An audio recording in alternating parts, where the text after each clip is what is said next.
Hi, welcome to America Uncovered. I'm your host, Chris Chappell. Space, the final frontier. And you know what that means. A new frontier to fight.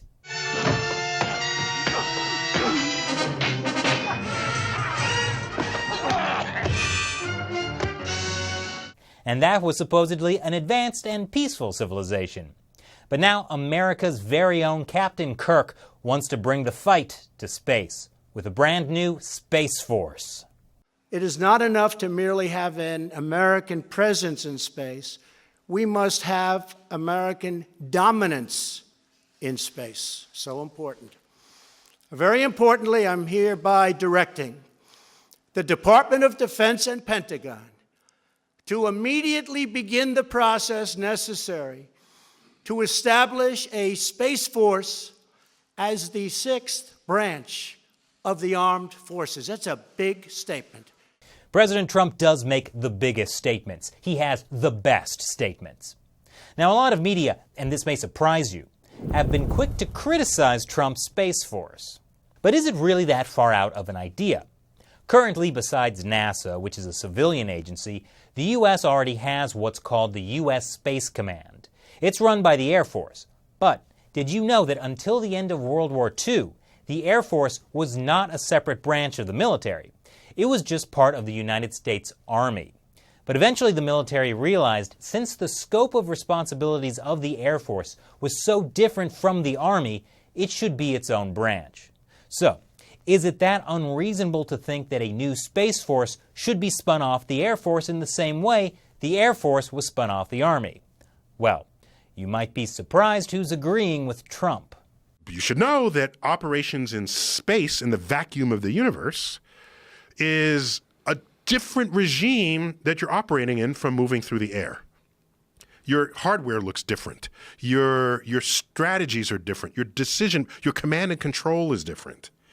So it's not just because it came out of Trump's mouth doesn't make it a crazy idea that you might want a Space Force. Now, Trump's Space Force still needs congressional approval before it can launch. But what will the Space Force do? Here are 7 things. Number 7, protect American industry in space. Just like how the Navy protects merchant ships in dangerous waters, the U.S. Space Force will need to protect private interests in space. Commercial space travel, zero-gravity manufacturing, and asteroid mining. Not to mention all the new industries that will crop up that we can't even imagine today.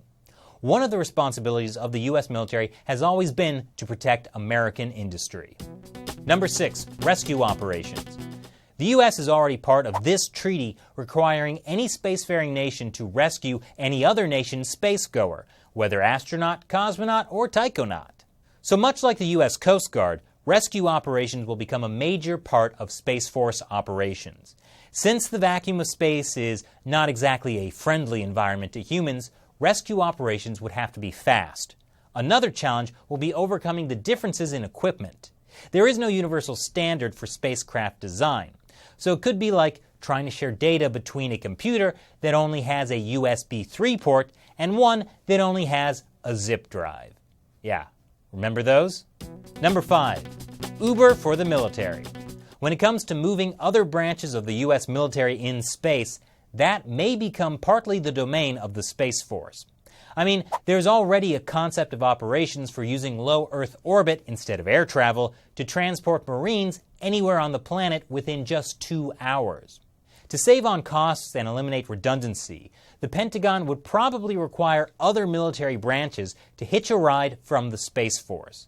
Like how currently the Army does have its own boats and planes, but the majority of the Army's transit needs are handled by either the Navy or the Air Force. Number 4, eliminating space debris.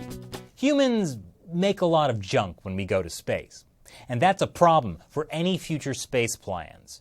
Since there's no air resistance in space, tiny pieces of debris can live there for a long time, traveling around the globe at thousands of miles per hour.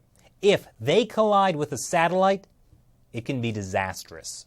The worst-case scenario is called the Kessler syndrome, where super-speedy debris crashes into other objects, creating more debris, and on until the planet is sealed off by an impenetrable barrier of junk.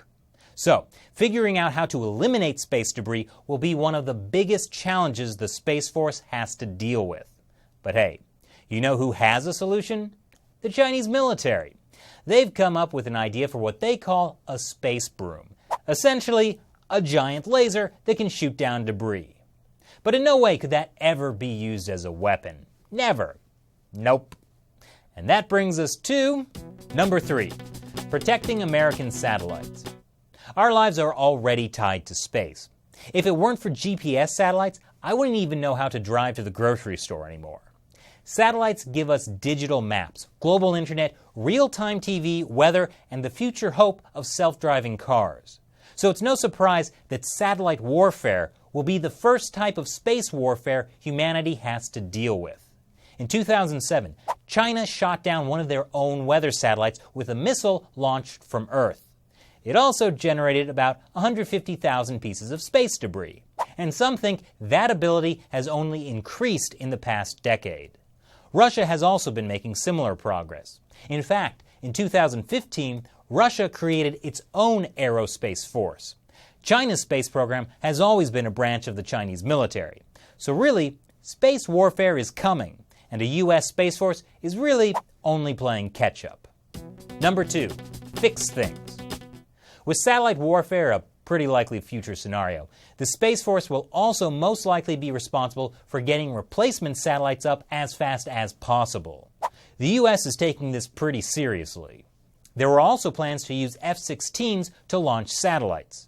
The U.S. is also experimenting with an array of smaller satellites that work together for a single function. The idea being it's harder to bring down multiple smaller targets rather than one larger target. Number 1, loads of paperwork. Yes, even with something as high-tech as the Space Force, someone's got to do all the paperwork. According to this space treaty the U.S. is in, the U.S. has to provide details of every object or person launched into space. And here's something else to think about. You know how much paperwork needs to get done just so a person can leave the country. Just imagine what's required when someone wants to leave the planet. Will we need a space passport? Space visas? Let's just hope they can keep out the illegal aliens. Of course, there are also things a Space Force can't do. According to the 1967 Outer Space Treaty, no country can put a military base on the moon or any other celestial object, and no country can test weapons in space either. But I wouldn't be surprised if that treaty gets updated at some point when the U.S. decides it's a lot cheaper to keep troops stationed on the moon than in orbit. Or once the Chinese military builds an illegal moon base, and the U.S. has to deal with that. And before you go, this episode has been sponsored by MOVA Globes. They sent me this globe a couple weeks ago. I've had it on my desk for 2 weeks, and I can't stop playing with it. I haven't seen this technology anywhere else. You can spin it in your hands or do anything you want. And then when you put it back on its base, it starts to correct its motion and starts rotating. No cords, no batteries, it just works. It's powered by ambient light or possibly magic. All you have to do is let it sit there. If you can. There's a dozen other world map designs too. Or you can get the moon, if you want to imagine where your own personal moon base would go. Plus, there's other planets and a bunch of other cool designs too. So click the link in the description below and pick your favorite version. And when you buy a MOVA Globe, you'll also be supporting your favorite show about America that stars me, Chris Chappell. So click below. And remember to subscribe for more America Uncovered and turn that notification bell on so you'll be notified when we have new episodes. Once again, I'm your host, Chris Chappell. Thanks for watching America Uncovered.